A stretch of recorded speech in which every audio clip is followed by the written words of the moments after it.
जय श्री कृष्ण। श्री गोसाई जी के सेवक 8 वैष्णव की वार्ता। सुबह 8 जने एक गांव में रहते हते। सुबह श्री गोकुल श्री गोसाई जी के दर्शन को आए। 7 जने इनके पास द्रव्य हतो और एक दुर्बल हतो। वा के पास कछु भेंट करवे को श्रीफल नहीं हतो। 7 जने ने जब भेंट करी, एक वैष्णव जो दुर्बल हतो वाने कछु भेंट ना करी। वा के पास एक शेर भर चोखा हते। वे चोखा व वैष्णव ने छिपाए रखे हते, जो कोई को खबर ना पड़ेगी। जब श्री नवनीत प्रिया जी के भंडार में धर देंगो, ये समझ के वाने छिपाए रखे। तब सबने जब भेंट करी तो वह वैष्णव शरमाए के बैठ रहे हो। जब वाकु श्री गोसाई जी ने आज्ञा करी, तेने चोखा छिपाए रखे हैं सो लावो। जब श्री गोसाई जी ने चोखा श्री मुख सो वह वैष्णव के पास से मंगाए लिए, जैसे श्री ठाकुर जी ने सुदामा के पास तंदूर मांगे हते, जो वे चोखा अर्ध तो श्री नाथ जी के भंडार में पठाए और अर्ध तो श्री नवनीत प्रिया जी के भंडार में पठाए। फिर एक दिन वे 8 वैष्णव गोपालपुर में श्री नाथ जी के दर्शन करवे को आए। जब वे 7 जना तो आठी जगह में उतरे और वे दुर्बल वैष्णव तो जहाँ तहाँ पड़ा रही हो और कछु खाएवे को तथा ओढ़वे को वाके पास हतो नहीं, सो भूखो पड़ रही हो। 7 जनान ने वाकी खबर काढ़ी नहीं। जब श्री नाथ जी मध्य रात को शैया भोग को लडुआ और ओढ़वे की सुफेती लेके वह वैष्णव को दीनी और कही, जो श्री गोसाई जी ने मोको तेरे पास पठायो है। वह वैष्णव ने श्री नाथ जी को पहचाने नहीं। जब सवारो भयो, तब लोगन ने श्री नाथ जी की सुफेती वह वैष्णव को ओढ़ी देखी। तब श्री गोसाई जी को लोगन ने कही, जो ये आपके घर से श्री नाथ जी के वस्त्र कैसे ले गयो है। जब श्री गोसाई जी ने मन में ऐसी जानी, जो श्री नाथ जी ने दिए हैं। फिर मंगला के समय श्री नाथ जी ने श्री गोसाई जी से आज्ञा करी, जो ये 7 जन्म तो या की खबर राखे नहीं है, परंतु मेरे वैष्णव को दुख पड़े सो मैं कैसे सही सकूं। ये सुन के श्री गोसाई जी ने बिन 7 जनान को बुलाई की कही, जो तुम एक एक जना वार प्रमाणे या की टहल करो, श्री नाथ जी तुम्हारी सेवा मानेंगे और जा दिन श्री नाथ जी की सेवा को काम होवे तो हमारे या की टहल छोड़नी नहीं। श्री नाथ जी की सेवा सुशद गुड़ी गुरु की सेवा विशेष है। गुरु की सेवा सु सदगुणी वैष्णव की सेवा विशेष है। परंतु वैष्णव निर्लोभी निष्कपटी छोड़ के वह दुर्बल वैष्णव को सत्संग करन लग्यो। सो वह दुर्बल वैष्णव ऐसो कृपा पात्र हतो और वे 7 वैष्णव श्री गोसाई जी की आज्ञा ते जन्म पर्यंत बाकी टहल में लगे रहते। सो वे 8 वैष्णव ऐसे कृपा पात्र भगवती हते। श्री गोसाई जी के सेवक एक वैष्णव हतो, जाने खोटे कर्म करके श्री गोसाई जी की परीक्षा लेनी। 3 की वार्ता। सो एक दिन 4 वैष्णव मिलके भगवत वार्ता करते हते और श्री गोसाई जी को प्रताप वर्णन करते हते। तब एक अन्य मार्गी बोलियो, मेरा उद्धार करें तब खरी बात है। तब वैष्णवन ने कही, तेरा उद्धार करेंगे या में संदेह नहीं है। तब वैष्णवन की बात सुन के और श्री गोसाई जी के पास जाके सेवक भयो। फिर जाके शमशान में बैठो और वहाँ ही रसोई करके खावे, ऐसो भ्रष्ट भयो। फिर आए के बिन वैष्णवन सो कहे, मैं ऐसे कर्म करो हूँ, अब श्री गोसाई जी मेरा उद्धार करेंगे तो खबर पड़ेगी। ये समाचार बिन वैष्णवन ने श्री गोसाई जी से विनती करी। तब श्री गोसाई जी कछु बोलियो नहीं। फिर एक राजा हतो, तीर्थ करते करते श्री गोकुल आयो। तब वह राजा ने श्री गोसाई जी से विनती करी, जो महाराज मोको गलित कोट भयो है, मैंने औषध बहुत किए हैं सो मिट्यो नहीं है, और फिर तीर्थ करवे के लिए निकस्यो हूँ तो वो रोग मिट्यो नहीं है। अब आप कछु उपाय बतावे तो मिटेगो।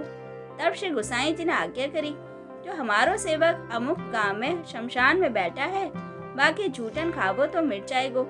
तब वे राजा श्री गोसाई जी की बात पर विश्वास रख के वह गांव में जाके और वहाँ शमशान में गयो और वहाँ से झूठन मांगी। तब आने नहीं कही। जब वे खाएवे बैठो और थोड़ा खाएवे रहे हो, तब राजा ने और वाकी पातल में से उठाई के झूठन खाई। तब तत्काल वह राजा को कोढ़ मिट किया और देह निर्मल भई। फिर वह ने राजा से पूछी, जो या को कारण कहा है। तब वह राजा ने ठाकुर जी की सब बात वाके आगे कही। फिर वाके मन में बहुत पश्चाताप भयो, जो मैं ऐसो भ्रष्ट हूँ तो श्री ठाकुर जी मोको याद करे हैं और मेरे में इतनी सामर्थ्य धर दीनी है। फिर वो वैष्णव श्री गोसाई जी के पास जाके अपराध क्षमा कराए और रोएवे लग्यो। तब श्री गोसाई जी ने शास्त्र प्रमाणे प्रायश्चित कराए के फिर वाके ऊपर कृपा करके वह को सेवा पधराए दीनी। तब वो भगवत सेवा करन लग्यो। भगवत सेवा के प्रतापते वाको चित निर्मल हो गयो और श्री ठाकुर जी के चरणार बिंद में चित लग गयो। वह परीक्षा करवे आयो तो श्री गोसाई जी ने वाको छोड़ियो नहीं, ऐसे परम दयाल हते। श्री गोसाई जी के सेवक एक वैष्णव की वार्ता। वाके शरीर में कोढ़ भयो हतो, तब वे वैष्णव जाय के ब्रज में रहे हो और श्री गोसाई जी के दर्शन तथा श्री नाथ जी के दर्शन नित्य करते। श्री गोसाई जी से विनती कर दो, महाराज मेरा कोढ़ मिट जाए, ऐसी कृपा करो। तब श्री गोसाई जी आज्ञा करते, जो श्री ठाकुर जी करे हैं सो विचार के करे हैं। फिर वह वैष्णव से श्री नाथ जी बोलन लगे। तब वह वैष्णव ने श्री नाथ जी से कही, मेरो कोढ़ मिटे सो उपाय बतावो। तब श्री नाथ जी ने कही, हम कछु वैद्य नहीं हैं। ऐसे कहे के बाकी परीक्षा करते। तब वो वैष्णव कहते, जो प्राण जाएंगे तो कबूल, परंतु अन्य आशय ना करूंगो। ऐसे कह के बैठ रहते। एक दिन वाको श्री नाथ जी ने कही, जो तू अमुक गांव में अमुक वैष्णव के घर जाए के दर्शन करिया। वो वैष्णव कहेगो तब तेरो कोढ़ जाएगो। तब वो वैष्णव वह गांव में वह वैष्णव के घर गयो और वहां जाए के दर्शन करे। देखे तो वह वैष्णव ने वैश्या राखी है, परंतु वाको अभाव ना आयो। तब वह वैष्णव ने पूछी, जो तुम कैसे आए? तब विन ने कही, श्री नाथ जी ने ऐसी आज्ञा करी है। तब वह वैष्णव को पश्चाताप भयो। तब वा ने कही, जो मैं ऐसो पतित हूँ तो हूँ मुझको श्री नाथ जी नहीं भूले हैं, मैंने काहे को ऐसो करे है। तब वा को बहुत विरेताप भयो। सो वा ताप सो वा को देह छूट गई और वह वैष्णव को कोढ़ मिट गयो और नूतन अंग हो गयो। सो ये दोनों कार्य श्री नाथ जी ने एक समय करिए। एक वैष्णव को लीला में लियो और एक को कोढ़ मिटाए के सेवा की योग्यता दीनी। सो वे कोढ़ी वैष्णव श्री गोसाई जी को ऐसा कृपा पात्र हतो। श्री गोसाई जी के सेवक एक वैष्णव जाने भैरव को तुच्छ करनियो, तिनकी वार्ता। सो वे वैष्णव आगरे से सामग्री के 2 गाड़ा भर के गोपालपुर लावतो हतो। रास्ता में भैरव को मंदिर आयो, वा के पास गाड़ा ठाड़े रहे।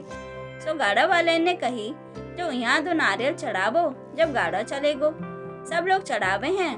तब वह वैष्णव ने भैरव के मंदिर में जाए के कही, तेने गाड़ा क्यों अटकाए है? गाड़ा चलने दे नहीं तो गाड़न के बैल के ठिकाने तो को जोड़ूंगो। तब भैरव उठ के हाथ जोड़ के ठाड़ो भयो और कही, जो मेरी सामर्थ्य तुम्हारे गाड़ा अटकाए वे की नहीं है, परंतु तुम्हारे दर्शन की अभिलाषा मुझको हती और श्री नाथ जी के प्रसाद की अभिलाषा है, जासो यहाँ गाड़ा ठाड़े रखे हैं। नहीं तो श्री नाथ जी के गाड़ा 3 लोक में अटकाए वे को सामर्थ्य कोई नहीं है। तब वह वैष्णव ने श्री नाथ जी को प्रसाद गाठड़ी में सुकाड़ के भैरव को दियो। तब भैरव ने प्रसाद लियो। फिर भैरव गाड़ा की धुरी में बैठ के 1 घंटा में गोपालपुर गाड़ा पहुँचाए दिए। तब वह गाड़ा के मनुष्य ने ऐसे जानियो, बिन ने नारियल दिए होंगे। ये बात श्री गोसाई जी ने सुनी। तब श्री गोसाई जी ने आज्ञा करी, जो भैरव को नारियल दियो है तो ये सब सामग्री छी गई। तब वह वैष्णव ने श्री गोसाई जी के आगे आए के यथार्थ विनती करी, जो महाराज भैरव ने महाप्रसाद मांग्यो और मैंने दियो नारियल दिए नहीं हैं और गाड़ा में जोड़ के भैरव को लाए हूँ। सो अभी वह भैरव बाहर ठाड़ो है, श्री नाथ जी के मंगला के दर्शन करके जाएगो। ये सुन के श्री गोसाई जी बहुत प्रसन्न भये और सामग्री भंडार में धरवे की आज्ञा दीनी। सो वे वैष्णव श्री गोसाई जी को ऐसे कृपा पात्र हतो, जिनने भैरव को तुच्छ जानियो। श्री गोसाई जी के सेवक 3 वैष्णव की वार्ता। एक साहूकार को बेटा, वा को नाम मोहन दास हतो और वजीर की बेटी, वा को नाम गोपी बाई हतो और एक बनिया, वा को नाम निहाल चंद हतो। सो वे तीनों जने एक पाठशाला में पढ़ते हते। सो एक समय श्री गोसाई जी वह गांव में पधारे। सो वे तीनों जने श्री गोसाई जी के सेवक भये और मोहन दास को और गोपी बाई को स्नेह विशेष भयो। तीनों जने श्री ठाकुर जी पधराई के सेवा करन लगे और वे मोहन दास नित्य गोपी बाई के घर जाए और भगवत वार्ता वाचे। जा दिन ना जाए वह दिन गोपी बाई प्रसाद ना लेती। एक दिन वह गांव के राजा के मनुष्य ने वह को गोपी बाई के घर जातो देखियो। तब राजा को खबर करी। तब राजा वेश बदलाए के फिर वे निकसियो और 2-4 दिन छिप के मोहन दास की और गोपी बाई की चेष्टा देखी। राजा को इतना तो निश्चय भयो, बिन के स्नेह में विकार नहीं है, परंतु लोगन में बहुत चर्चा होवे है, सो ये चर्चा बंद करी चाहिए। तब वह राजा ने मोहन दास को पकड़ियो और कहीं राज्य से चलो। जब मोहन दास को राज्य में ले गए और कहीं रात को कैद में रहो नहीं तो जामीन देवो। तब मोहन दास ने माँ बाप से कही, जामीन पढ़ो। तब माँ बाप ने कही, हम जामीन नहीं पढ़ेंगे। तब कोई जामीन भयो नहीं। तब वह निहाल चंद जामीन भयो तब वाको छोड़ियो।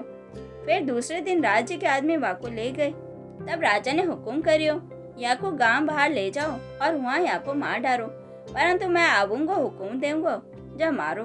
फिर वाको गांव बाहर ले गए और वहाँ तमाशा देखने के लिए बहुत भीड़ भई। तब वा गोपी बाई पुरुष को वेश पहन के घोड़ा पर बैठ के आए। जब राजा आए हो तब वा गोपी बाई ने तलवार खींच के राजा के मनुष्य को भगायो। मोहनदास को घोड़ा पर चढ़ाई लियो। तब राजा ने पहचानी। तब मनुष्य को हुक्म दियो, दूर जावो, या को कछु मत कहो, और प्रधान को कही ये तेरी बेटी है, या को छुड़ाए ले जाए है। मैंने परीक्षा लेनी है, या में कछु विकार नहीं है। भगवत नाम लेवे हैं, जासु इनको आपस में विवाह करे तो ठीक। ये बात प्रधान ने कबूल करी।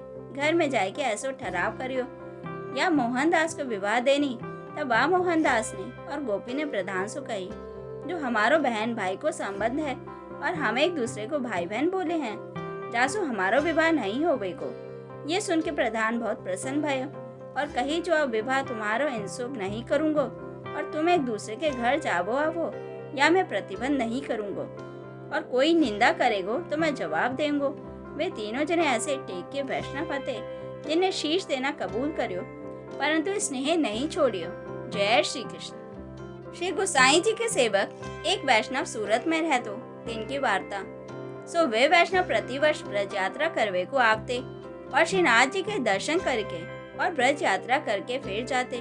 ब्रज की हांडी रखते, सो नित्य वे की वे राखते, रसोई करके धोए के और कामल में बांध के वृक्ष से लटकावते। एक दिन श्री गोसाई जी से वैष्णवन ने कही, जो ये वैष्णव अनाचार मिलावे है। तब वह वैष्णव को श्री गोसाई जी ने पूछी, जो ये सब कहाँ कहे हैं। तब वह वैष्णव ने श्री गोसाई जी से विनती करी, महाराज ये सगरे बाहर दृष्टि हैं, ब्रज के स्वरूप को नहीं जाने हैं, तो हूँ आपकी कृपा थे इनको ब्रज को स्वरूप दिखाऊं हूँ। इतनों कह के वह वैष्णव ने सबन को ब्रज को स्वरूप दिखायो।